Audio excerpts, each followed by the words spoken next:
Chapter 7. Net Zero. The art of freezing your bollocks off while paying £4,000 a year for the privilege.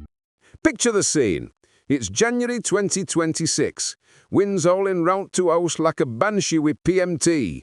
Temperature outside is -2. Inside, it's 4 degrees and dropping. I'm sat in my kitchen wearing 3 jumpers, a balaclava and 2 pairs of socks, breathing like Darth Vader on 40 Woodbines a day. Smart meter on t side is spinning faster than a politician's excuse wheel. Current score on t display. Standing charge, £1.14. Yes, £1 a day just for the joy of being connected. Today's usage so far, £9.40. Time, 9:17 a.m. I've had 1 brew and boiled half a pan of water for pot noodles. That's Britain's brave new green future, lads. We're saving the planet one frozen pensioner at a time. They told us wind and solar would make bills dramatically lower. Aye, dramatically lower than a snake's arse after they've added every green levy known to man. Right, quick break from the misery. If you're enjoying me moaning like a man whose chips have gone cold, do us a favour. Smash that like button so hard your phone thinks you've dropped it downstairs. Subscribe as well, it's free and it annoys the algorithm. Lob a comment below, tell me what's personally ruined your life this week. I might reply, I might just read it out loud to the dog and laugh. Either way, your therapy's cheaper than mine.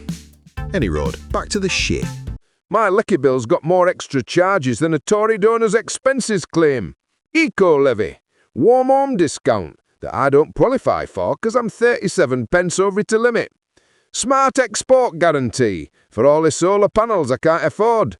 Renewables obligation, capacity market bollocks, and my personal favourite, social and environmental costs. £187 a year to pay for insulation in other people's houses, while mine's still got the original 1970s drafts. Total green taxes and charges, £412 last year. That's before I've used a single watt. Gas ain't much better. Boilers on for 2 hours a day if I'm lucky. Rest of the time I'm living like to bleeding Victorians. Hot water bottle, candle, and a prayer that tea pipes don't burst. British Gas sent me a letter saying they're proud to be helping Britain reach net zero by 2050. I wrote back, proud to be helping me reach to grave by 2035 more like. Meanwhile, Ed Miliband, the man that looks like a supply teacher who's lost control of year 9, is on to telly every 5 minutes telling us Great British Energy's gonna slash bills. Great British Energy currently consists of 1 office in Glasgow, a logo that looks like a kid grew it in CDT, and a promise that by 2030 we'll all be paying less.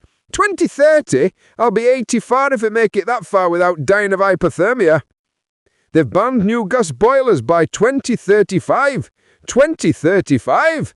Most folk round here have boilers older than that already. Mine's a 1986 Potterton that sounds like Concorde ticking off and leaks like a Tory minister's WhatsApps. They want me to replace it with a heat pump that costs 15 grand, needs a hot water tank the size of a transit van, and won't heat the house if it drops below -5, which it does every February. Oh, and you need cavity wall insulation, underfloor heating, and planning permission because the outdoor unit looks like a fucking fridge on steroids. Where's a working man supposed to find 15 grand? Sell a kidney? Only one bidder, the NHS waiting list. And while we're all shivering in the dark, what's China doing? Building 2 coal-fired power stations a week. India's opening one every 10 days. Germany's burning lignite, which is the dirtiest coal there is, because they shut their nukes and Putin turned the tap off. But Britain? We're shutting perfectly good coal plants, paying Drax £800 million a year to burn wood pellets from Canada and calling it renewable, because trees go back in 100 years, by which time we'll all be dead of cold or bankruptcy. Offshore wind, beautiful when it's spinning, shame it only spins 38% of the time.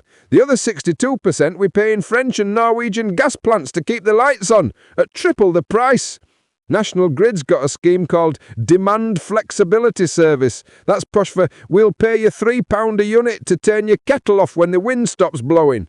Last winter, I signed up, got £11.40 for the entire season. Whoop they fucking do. Best part, the energy companies are making record profits again.